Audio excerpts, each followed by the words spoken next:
I have been living with my new wife and stepdaughter for about 6 months now. She's 19, almost 20, and I have 3 sons aged 18, 16 and 15. She's a really good kid and she's a good influence on my sons. I really enjoy having her around. My wife and her daughter moved into my house and sold theirs. My stepdaughter's father isn't present in her life, nor is my son's mother. All 4 children share a bathroom. My sons have never lived for a long period of time with a woman, nor have any of them had long-term girlfriends. They had short visitation periods when they were younger but never longer than an hour. So living with 2 women has been unusual for them. My eldest son, 18, came to me last week and told me that his stepsister disposes of her used sanitary products in the trash can they share, but doesn't use toilet roll or sandwich bags to disguise what they are, and it makes him uncomfortable, which I think is reasonable. My sons are teenage boys and don't want to see their stepsister's period products on full display. A few nights ago I went into the kitchen to grab a snack and she was there doing some work for university. My wife had mentioned that she knew she was on her period, so I took it as an opportunity to have a word with her. I told her my sons were uncomfortable and asked her if she'd mind putting her used products in diaper bags or flushing them down the toilet. She laughed and told me it was rich coming from a man who sheds like a gorilla and has produced 3 skid-marking sons, which I thought was just an unnecessary attack. I've been nothing but nice to the girl and it's hardly a comparison. My sons shouldn't be subjected to her unhygienic products if it makes them uncomfortable. She went on to lecture me about how tampons can't be flushed and that it's bad for the environment if she uses diaper bags for everyone, which I think is just an excuse. I called her a scruff and told her that this was my house and that what I say goes. I later asked my wife if she could have a word with her and she told me I was being ridiculous and that her daughter has had her period for 10 years and knows what she's doing. When I told her it was making my sons uncomfortable, she said my sons needed to get a grip and turned over and went to sleep. This is a genuine issue to me and she didn't care enough to have a discussion about it. I asked my stepdaughter again in the morning and she did the same as her mother, completely dismissed it. Both of them have told me to stop being so silly, but I don't see how I'm being unreasonable when it makes my sons uncomfortable. I've been out of the closet since I was 17, in 2007. When I came out, people in my family said some pretty hurtful things, which I totally expected. Being from a Southern Baptist family God, it hurts to admit this, but my older brother at the time seemed very receptive, surprisingly. He told me that if my dad ever gave me any trouble, to call him and he'd talk to him. That was really the last time we talked about it. Flash forward 13 years, I'm 30, and I'm getting married to my fiancé Scott next year in April, if COVID so graciously allows. I started putting a package together of fun things from my brother and I's childhood, all with the intention of asking him to be my best man. However, he called me 2 weeks ago, claiming he's wanted to talk to me about this for a long time. He went into the long tangent about how being gay is wrong and isn't what God wants. He said he thinks Scott is a nice guy and he loves me, but he doesn't think it's right that we're getting married. It was quite a shock, as Scott and I have stayed with him multiple times when we visit my hometown.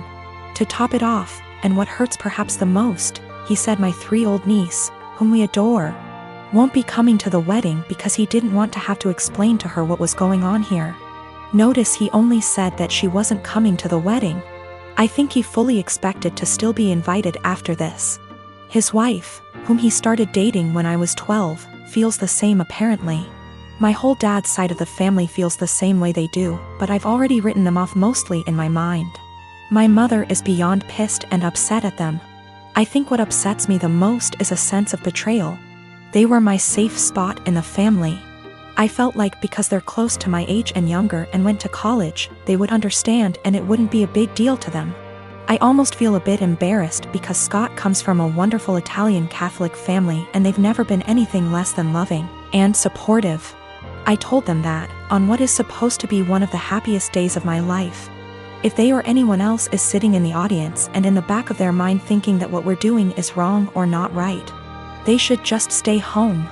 I know my brother and family love me, but it feels up to a point, conditional, and limited. I told them that they learned being gay is wrong. They weren't born not liking gay people. So they can unlearn it, if they were willing. But I don't think that's going to happen. I am 20 female, have recently moved out of my mother's house for college. I enrolled in scholarship. The other night, my mother wanted her, my younger brother, and I to have dinner together. It's been a while since we've spoken, and I'm afraid this might happen again. We were having a nice night, the dinner was delicious, and honestly, we were all having a good time. Eventually, we got onto the topic of how things were when I was younger. I made the comment on how her behavior when I was younger made me feel like I missed out on a lot of things as a child. She disagrees, and tells me that I'm being dramatic, and that my childhood was perfect. Quote, I was lucky to have a mom who cared as much as she did. My mother gave birth to me when she was 18. My father walked out when I was young, due to a personal conflict between the two. So, she raised me on her own until I was 7. She met a guy, and they ended up having a kid together, my younger brother. He was a golden child to my mom. His father was only a temporary item, as he left as well, soon after. Although the father of my brother was still visible in his life, I didn't have anyone to look up to as a father figure. Eventually, my mom went through a phase of depression after they separated. She started to care less and less about her children, and more about her parties and men she wanted to sleep with. It ended up getting so bad that by the time I was 10, I was a full-time caretaker of my younger brother. With the exceptions of the weekends he was with his father. I started to cook, clean, do everyone's laundry, and take care of everything outside of the boundaries of my home. From ages 13 to 15 I began missing out and losing good friends because I wasn't able to participate in any activity related to anyone else.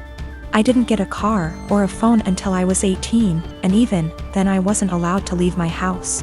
I graduated senior year with flying colors and ended up getting a scholarship to a really good college. I took this opportunity not only to focus on myself, but to also help my mother realize that I was not going to be around forever. When she found out I got the scholarship, she threw a fit and told me I wasn't allowed to leave my responsibilities here at home. I left a week after the conversation. I did make sure that my younger brother was safe with his second guardian at the time. My mother and I talked on some occasions but never really kept contact. We got together, and you know the story. She told me I am an asshole for saying that she never really took care of me or my younger brother. I told her that eventually, she will need to get help and stop victimizing herself.